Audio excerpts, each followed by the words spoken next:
Yummy. Indeed, we are sticking with that topic while you enjoy yourself, Graham. We'll return to you in the kitchen shortly. But let's head on out to the streets again, Dr. Eve, where we asked the question, when do you feel are couples ready to move in together? This is what you had to say. I think that couples should move in together because before they get married, it strengthens the relationship. Obviously, when you get married, you must get married first, then we can move together. When you take the decision to get married, it's well like we know each other, then we take the decision from there, then we get married, then we move together. I think that the right time for couples to move in together is when they're married. I just think that once you're committed, then there's no sort of, out. So you'll compromise and, make it work. After 3 years, that'll be fine because we will be knowing each other. Well, my boyfriend and I are deciding to move in together, and we're basically 10 months together now. We feel the need to move in together because we want to be more together and we want to know about each other more. I don't think it's crucial for someone to move in before they're married. I don't think it's a good idea. I believe the right time is when people are married, especially after the wedding. Our studio photographer just said now that it's a simple solution, just move in on the day you meet. Simple as that. But is it that simple? What do you think? Give us a call on 083-9133-728.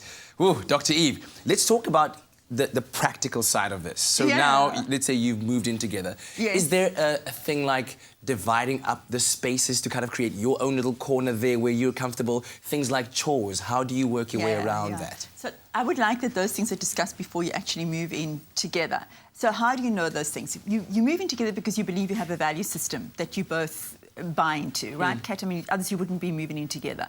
So there is going to be individual differences in terms of somebody's neater, somebody's less tidy, somebody likes the lights on, somebody likes a dimmer space, somebody likes to have music on and a television on, what kind of programs. Talk about all of this. You actually do, but you know what, you kind of learn those things as you're dating, because by that time you've spent a lot of time together, you probably spend weekends together, you're probably having nights during the week that you are spending together, but you know you can always escape and go back home to your own private space.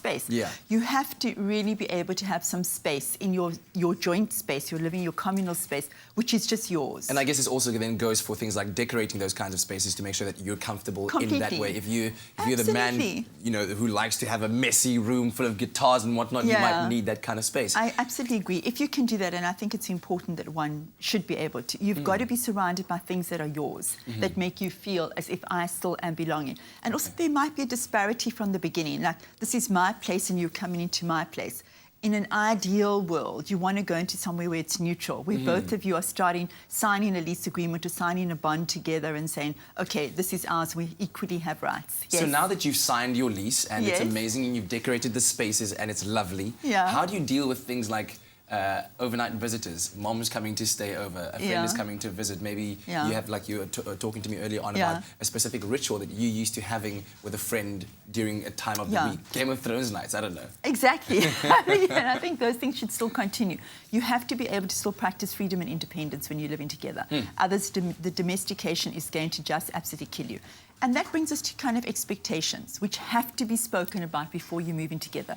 Do you expect to give up your freedom and independence and just be joined at the hip and be together and everybody else gets cut out? Does it mean that now you are living together that you don't have to actually invest in things like, I don't want to even use the word romance, but consciously living in this relationship, where there is still the small things that you're doing to please each other, where there is still, I'm going to be bringing a surprise or I'm the one who's going to be preparing dinner. There still has to be that. Otherwise it becomes just about chores. When I work with couples in my therapy room and I hear the things that they argue about, I feel quite sad that it's such wasted opportunity for intimate fun that couples should be having together. Dr. Eve, you're such a romantic. I didn't know that.